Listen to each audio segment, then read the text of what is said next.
everybody. It is I.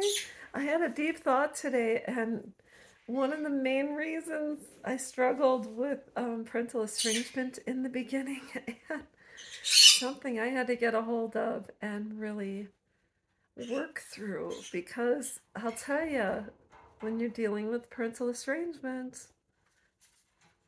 all of a sudden you feel like you're inside of a gravesite, and you feel as if you're thrown into a grave and you're getting dirt piled on top of you and you feel as if you're suffocating, and the guilt and the shame that arises from parental estrangement and your children walking out of your life can be insurmountable. And years ago, 14 years ago, my oldest daughter moved out when I was at work and broke up with me. It was kind of new.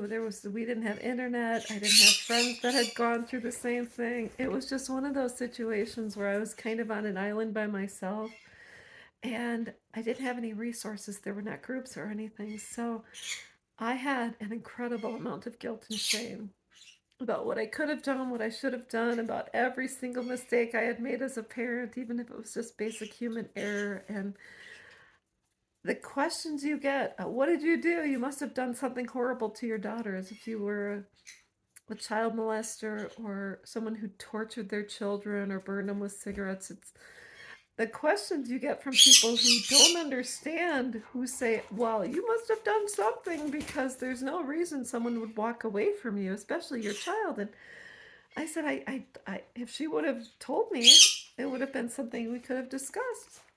So, anyways, I had a deep thought today, and I had to write it down so I could remember. I said, the reason we feel so guilty is because we believe we've done something wrong. In all essence, all of us have done something wrong. None of us are perfect. All of us have looked back and wish we could have done something different. Yet, if your faults lie in human error and not intentional harm, that is where you have to release yourself from the guilt and the shame and accept that you are, in fact, a human being. I don't know how you were raised, but I was raised Catholic. And if you go back into the Catholic Bible, you realize that Mary was approached by an archangel and she was a virgin. She was told by, I think it was Michael, that she was going to be the mother of Jesus, the person who would save this world. So she had the responsibility to bring him, to give birth, raise him, and that was that. And then the New Testament focuses on the life of Jesus. But what happened to the story about Mary after she gave birth? She was raising a 2-year-old. Jesus was a toddler. What if he threw a temper tantrum? What if people said, what kind of a kid are you raising? They don't talk about that. They don't talk about how she was just a teenager and given the burden of giving birth to the person who would save the world, the all in fact Trinity. How does that? Doesn't talk about how when she turned 17, 18, what was she like? What if she was rebellious? What if she? You don't know. So, anyways, how am I supposed to feel guilty when I, as a human being, I never intentionally hurt my daughters. I raised them out of my own traumatic childhood and trauma from the military. We, in fact, had TV when we were growing up. I was born in 1970, and what did we have to compare ourselves to? June Cleaver, Carol Brady. So we thought these are good moms, and none of their kids ever walked away from them. There was no estrangement in the Brady Bunch or the Cosby Show or Wally and the Beaver Cleaver. There's so you'll notice we're comparing ourselves to fictional characters. Why? Because the real Carol Brady, I think, had an affair with Greg Brady in real life. I don't know. Sorry, Carol.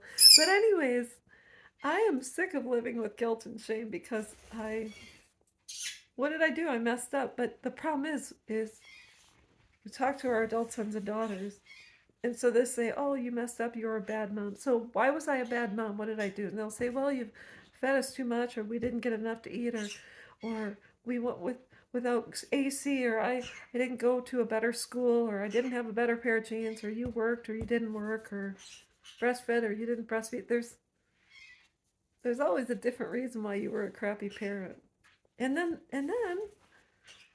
sometimes they talk about things that you don't remember. And I don't have Alzheimer's or dementia, but okay.